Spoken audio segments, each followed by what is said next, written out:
योगी जी के इकबाल को पामाल करते भूमाफिया गुंडे मवाली जीरो टॉलरेंस की धज्जियां उड़ाता अपराध का बढ़ता गिराफ। भले ही उत्तर प्रदेश के मुखिया चिल्ला चिल्लाकर कहते हैं उत्तर प्रदेश में अपराध पर लगाम लग गई है, अपराधी सलाखों के पीछे धकिया दिए गए हैं, लेकिन हर रोज नया अपराध उभर कर योगी जी के बुलंद इकबाल को फीका कर देता है। अलीगढ़ मंडल के कासगंज जिले में एक हृदय विदारक घटना घटी है। झगड़े की सूचना पर पहुंचे थाना प्रभारी को उपद्रवियों ने गोली मार दी, जिन्हें आनंद फानंद में कासगंज से उपचार के लिए अलीगढ़ लाया गया है, जहां वरुण हॉस्पिटल में इंस्पेक्टर का इलाज चल रहा है। सूचना के बाद मौके पर अलीगढ़ एसएसपी कलानिधि नैथानी पहुंचे। वहीं आज आगरा जोन की एडीजी अनुपमा कुलश्रेष्ठ घायल इंस्पेक्टर का हाल जानने के लिए पहुंची हैं। जो एसएचओ सिकंदरपुर वैश्य कासगंज के हैं हरबान सिंह राठौड़, उनकी सर्जरी सुबह 7:30 बजे कंडक्ट हो चुकी है और पूरी मेरी डॉक्टर्स की टीम के साथ वार्ता हुई है। ही इज़ एब्सोल्युटली फाइन और जो बुलेट उनके शोल्डर में लॉज थी उसको सक्सेसफुली निकाल दिया गया है और डॉक्टर्स के मुताबिक he is completely out of danger और कुछ दिनों में ही एक दिन में ही मेरे ख्याल से शाम तक की या कल सुबह तक की आईसीयू से वार्ड में शिफ्ट कर देंगे और 3-4 दिन वार्ड में रहने के बाद he will be relieve from the hospital. और मेरी समझ से जो पुलिस पार्टी ने कासगंज से इनको ALS advance life support system के साथ एम्बुलेंस में ग्रीन कॉरिडोर दे के रातों रात अलीगढ़ शिफ्ट किया और यहाँ पर वरुण ट्रॉमा सेंटर में उनको एडमिट करा के बेस्ट ऑफ ट्रीटमेंट दिलाया और उनकी सर्जरी भी बहुत ही टाइमली हो गई।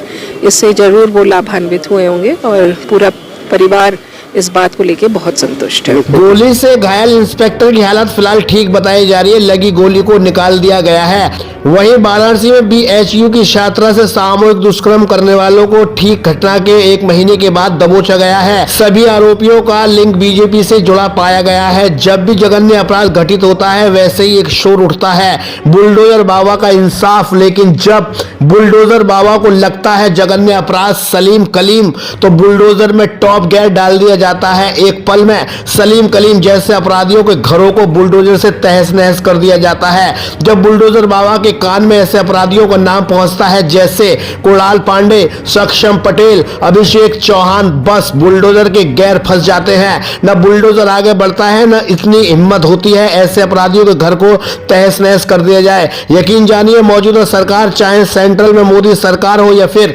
उत्तर प्रदेश में योगी सरकार, हमें इससे कोई गुरेज नहीं है। वास्तव में मुस्लिमों को भी उतना ही योजनाओं का लाभ मिलता है जितना हिंदुओं को मिलता है। फ्री राशन से लेकर महत्वाकांक्षी योजनाओं से मुस्लिमों का भी पूरा भला हुआ है। लेकिन जब कार्रवाई की बात आती है तो ये कमाल का भेदभाव देखने को मिलता है। यहाँ योगी जी हो या मोदी जी को असमंजस की स्थिति में डाल दिया जाता है। यानी अगर अपराधी जीशान या मेहरबान हुए तो कड़ा कार्रवाई का तत्काल एक्शन होता है। अगर मामला धर्मेंद्र जितेंद्र से जुड़ा होता है तो बस कानूनी कार्रवाई बर्फ से भी ठंडी पड़ जाती है।